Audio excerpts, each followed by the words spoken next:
So this like TikTok ban in Montana has been brewing for a while. Yeah. You're a person who makes TikToks from Montana. Has this like changed your life? Have you been thinking about this at all? Like what do you do when this is happening? Honestly, it seems like I think that we're mostly talking about it because it's a good sounding headline. It's like Montana, first state to ban TikTok, like because it ties into the broader narrative of a very important conversation. I'm not saying it's not important, but but I do think that it is mostly news because it ties into the broader conversation rather than this thing itself being news for a few reasons. But mostly the big reason is it seems unlikely to actually happen. Yes. Yeah, I mean, that's my read of it too, is I think there's a world in which it happens. And I do want to talk about that. But I think like there's a world in which it happens, and that's a very weird world, but I've given up on believing we won't end up in sort of the weirdest possible outcome. Yeah, you can never, I also have learned that lesson. Yeah, exactly. But it does seem like this is the kind of thing I'm sort of shocked more people weren't trying to do, because it's like it's a move, like in an era where most of politics seems to be people like trying to get viral moments on the internet. Like this is a pretty good one. You want like earned media for the Montana governor. Like he got his name in a whole lot of places today that he would not otherwise have gotten. So I guess that's a victory in a certain sense. Yeah. And I think that like if other people pick up on that and start doing it, though I don't know like what legislatures are currently in session, but or next session, then it becomes more likely, because one of the big reasons I don't think this seems likely is because the fine is $10,000 a day, which I don't know if you've met Apple and Google, but that's like less than a lawyer. Yeah. Less than one single lawyer is that price. Yes. Well, but one of the things I think is strange about it is that, I've only read over the bill once, and it's weird and complicated and seems to be ever changing. But there's this idea that like the way Montana is trying to penalize TikTok is by fining Apple, which is very strange. And it's just an odd way to pick a fight with a company. And if TikTok is sold from ByteDance, this all goes away and becomes sort of a moot point. There's a bunch of open questions about if you go to TikTok.com, does that actually violate the rules? Because it's about like distribution. But yeah, so like fundamentally, you're fighting TikTok by fighting Apple. And because for a variety of reasons, that seems strange to me. I don't know if you've said it on the podcast already, but the ban is of TikTok being available in the App Store and Google Play Store, starting on January 1st of 2024, which seems to be likely to be something that will get pushed back because there will be conversations ongoing in the courts, which will take forever. Yeah, that's basically right. So, but let's play this out a little bit. So we've got, 7 months, 8 months, however long it is until this comes into play. For you as a person who is, increasingly invested in TikTok, you have a big audience here, you make a lot of stuff here. What do you think about, even if there's a 2% chance that TikTok goes away? And this is true of sort of the broader US ban of TikTok in general, right? And this is, I know a thing you've talked about, but how do you sort of hold the idea in your head that this is a remote possibility, but it's not a possibility. It is a possibility. Well, what I'll do is, if it seems possible, I'll go get a new phone that day and I'll download TikTok onto it, and then I'll have that phone for a few years. And TikTok will be a zombie app. Like I won't get updates on it. So that'll be a problem. But I'll keep making content and I'll keep uploading it. I definitely think that it could be a problem for a number of, I'm like probably the person you least should be talking about this, because like, one, I have a well-established audience, and I've like got I'm well diversified among a bunch of social media platforms, which is tricky to do, and it's taken me 15 years, but I've done it, and so it's not like but there's a lot of TikTokers for who this is a much bigger deal, and that is both because like maybe their phone's old and they can't afford a new one, and it's gonna peter out, and like 6 months in they won't be able to get TikTok, or they have to drive to Idaho, which isn't, I mean, depending on where you live, it can be a distance to get out of Montana. For me, it's about an hour. But I kind of like the idea of like having to drive an hour to do TikTok. Where it's like, I'm going on my TikTok errand. Well, just to download the app and then you drive back and then you can use it again. I'll just go to Idaho. Like when I'm in California, I'll update the app and then I'll fly home. You know, like it's very weird. Yeah. It's the entire idea of geofencing the app store is very strange. Like, I don't know if anyone knows how to do that or whether that's even possible. Do you think that's possible? You know more about that than I do. I certainly know no one has tried in that sort of meaningful and specific a way. I mean, it's very much like the China's Great Firewall is a thing, right? And works very well and is very successful. But like, I'm reasonably sure the government of Montana doesn't have the resources to do something quite so substantial. And this is nothing against Montana. I just don't think it's got quite the same systems. Yeah, that wasn't a dig on Montana. That we're less good at policing the internet than China. It's exactly right. I don't think anybody took that as an insult. Yeah, I just don't. It just seems more likely to me that they just pay the fine because what they're saying is like, you will have to pay this fine if you don't create a geofence for the App Store, which sounds expensive. And also like something Apple and Google are not likely to do. I mean, one of the things that's interesting to me about this is Apple has this big lever that just says basically like, oh, if you're not going to let us run the App Store the way we want to, we're just going to stop selling iPhones in Montana. And that's like, if you're the governor of Montana, you've just now incurred a pretty real cost that a lot of people are going to notice and feel and be upset about.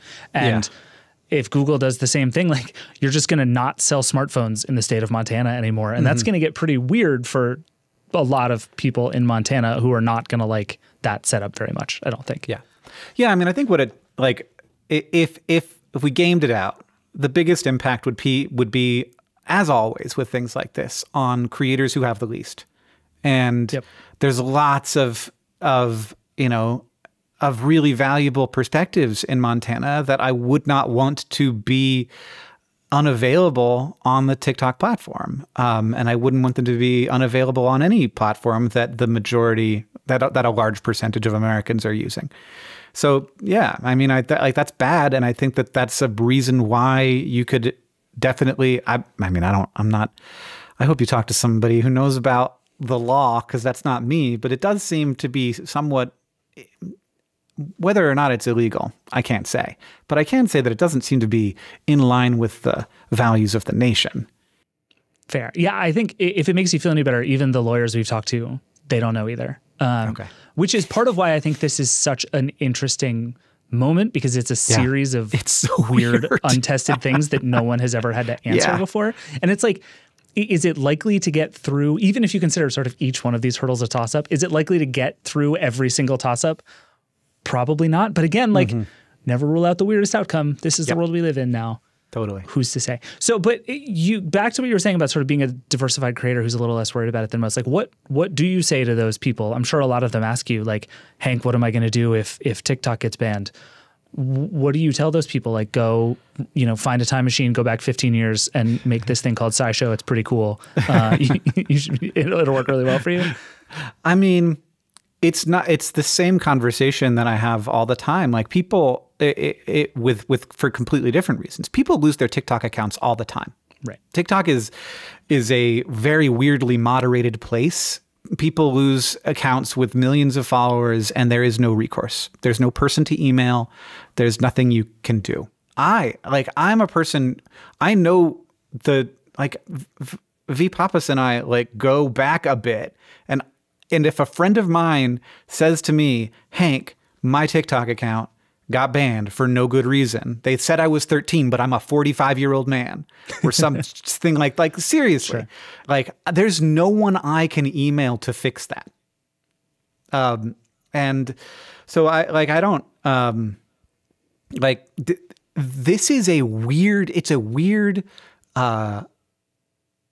you're sort of building your house or your business on somebody else's land when you're making on social media platforms always, and like YouTube changes its rules, and they change how the algorithm works, and they change how advertising works, and they start demonetizing things, and like all this stuff happens, and it has been happening and like it has really big impacts on people's businesses, and then a lot of times those businesses close down, and there's nothing to do about it because you built your house on somebody else's land. And so that's not that new, honestly. So it's a very similar conversation.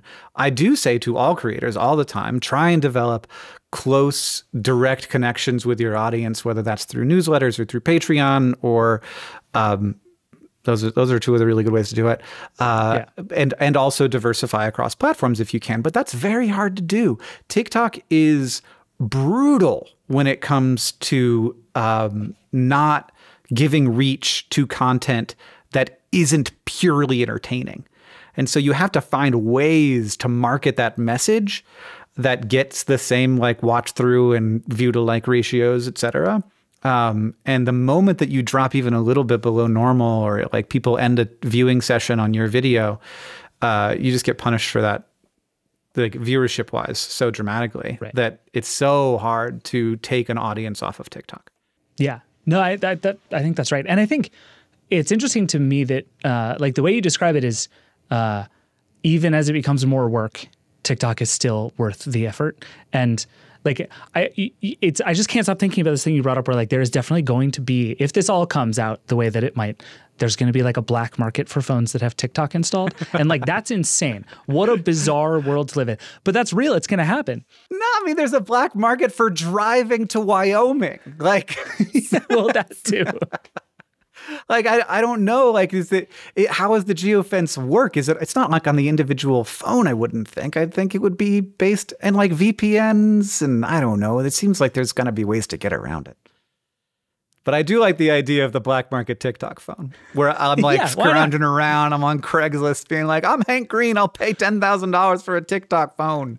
Right. And somebody's like, I have a 2012 iPad that runs it. Do you want that? And you're like, okay, I'll take it. It's all that's out there. I did this with like my MacBook once where like they got rid of the SD card slot and I was like, I'm just going to keep buying old MacBooks until they bring that back because I'm not going to live that dongle life. Yep. I remember our friend here, Walt Mossberg, used to talk about how he had like a store of old MacBook Airs right before they broke the keyboard and made it so awful. And he was so proud. He was like, it's fine. I don't care if my computer dies. I got more old computers I can use. Like, all right, Walt. I promise the software will always run on them.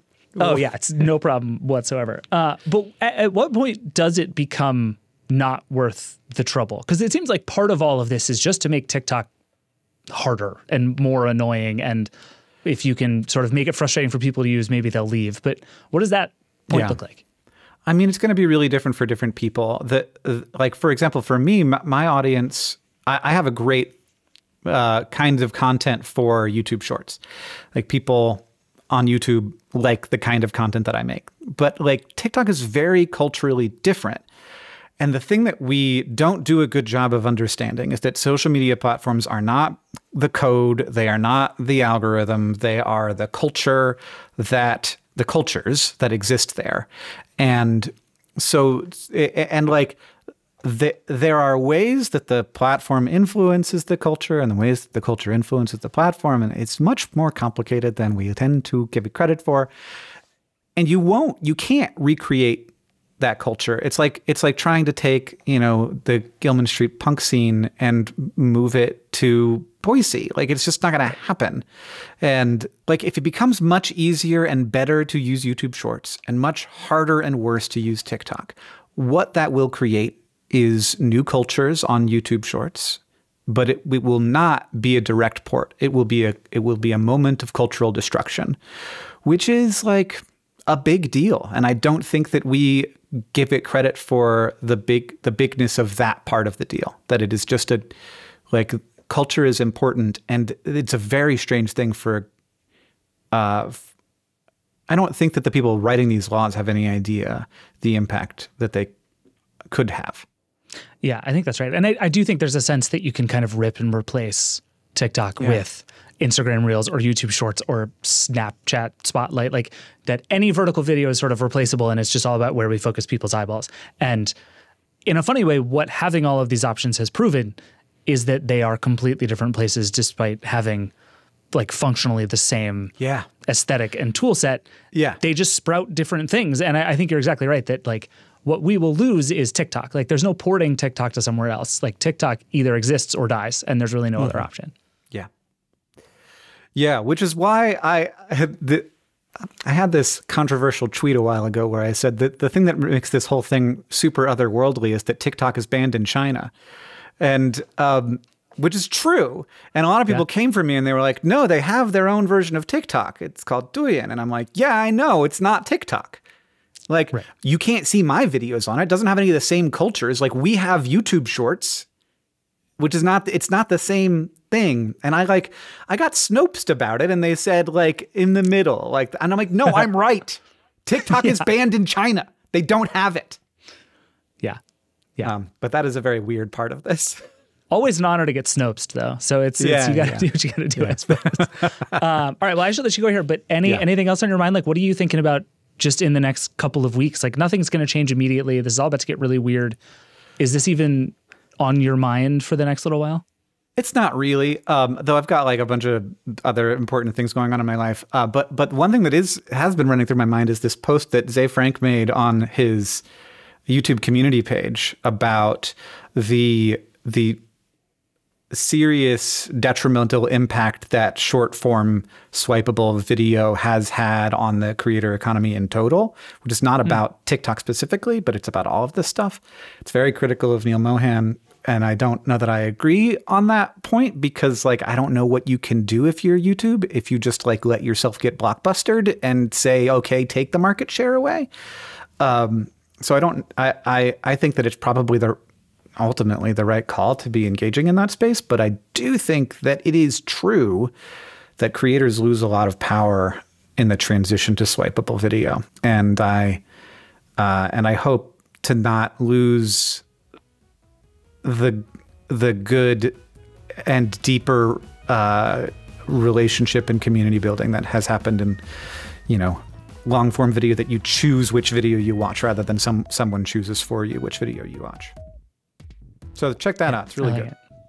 Yeah, we'll do for sure. I appreciate it. Well, Hank, like you said, you have much better things to do than talk to us, but thank you. This is really great. I'm really glad to get to do this. Yeah, thanks.